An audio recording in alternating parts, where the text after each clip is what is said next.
আজকে তোর গল্পটা একটু বল। তুই কিভাবে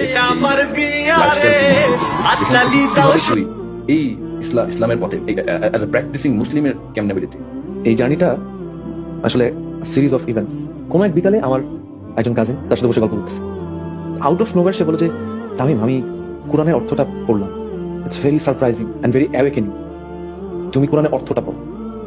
ভালো, কোরআনের অর্থ আমার জন্য ঠিক আছে, পড়া দরকার। পরবর্তীতে কোনো একটা সময় আমি যখন কোরআন নিয়ে পড়া শুরু করলাম, সূরা লুকমান, সূরা নাজম, এগুলো যখন পড়া শুরু করলাম, তাফসীর ঘাটা শুরু করলাম, তখন I got to realise music is হারাম। এটা আমাকে জাস্ট নাড়াই দিছে। আলহামদুলিল্লাহ, later on I got married, আলহামদুলিল্লাহ। তো হানিমুনের জন্য আমার যাওয়ার কথা মালদ্বীপস। আল্লাহ তাআলা কৃপায় লাখো কোটি শুকরিয়া আদায় করব। উনি আমাকে উন্নতে পাঠিয়ে দিলেন। আমি কিভাবে গেছি আমি জানি না, এটা জাস্ট আল্লাহর ইচ্ছা, উনি পাঠিয়েছেন। কিভাবে গেছি এখানে আমার যাওয়ার কোনো ওয়ে নাই। হানিমুনে কয়টা মানুষ, আল্লাহ কয়টা মানুষকে হানিমুনে মক্কায় দাও? বাইতুল্লাহতে পাঠায়, মদিনাতে মসজিদে নববীতে ভিজিট করতে পাঠায়। আমি জানি না এটা কিভাবে সম্ভব, একমাত্র আল্লাহর পক্ষে এগুলো সম্ভব। ওখান থেকে যখন আমি ব্যাক করলাম, 3 থেকে 5 দিনের মধ্যেই রমজান স্টার্ট হলো।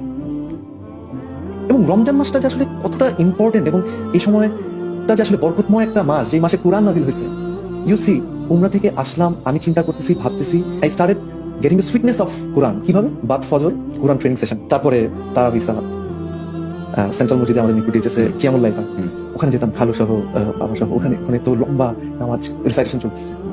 এন্ড ফাইনালি আল্লাহ সুযোগ করে দিলেন ইতিকাফে বসার জন্য। আমি 4 দিনের মতো আলহামদুলিল্লাহ বসার সুযোগ হয়েছে। এই ইভেন্টস গুলা, এই যে রমজান মাসের যে এই প্র্যাকটিস গুলা আমাকে আসলে বুঝাইলো যে কোরআনের সুইটনেস কি, কোরআনের মজাটা কি। বা সলাৎ যখন পড়তেছি, তখন আসলে আমি যখন অর্থটা বুঝে যখন সলাতে দাঁড়াচ্ছি, এইটা ইট হিটস ইউ ডিফারেন্টলি। এইভাবে করে আসলে কোরআনের অর্থ জানার জার্নি, ইসলাম প্র্যাকটিস করার জার্নি। রমজান যখন শেষ হয়ে গেল, তখন I started missing this events. এখন তো তারাবি নাই, কিয়ামুল লাইল নাই, আবার আমাদের কোরআনের ওই ক্লাসটা হচ্ছে না।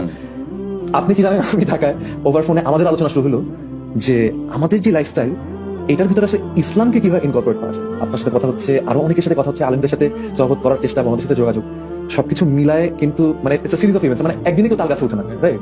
It's a marathon. একদম। So, এটা আসলে আল্লাহ মাফ করুক, এটা যেন রিয়া না হয়।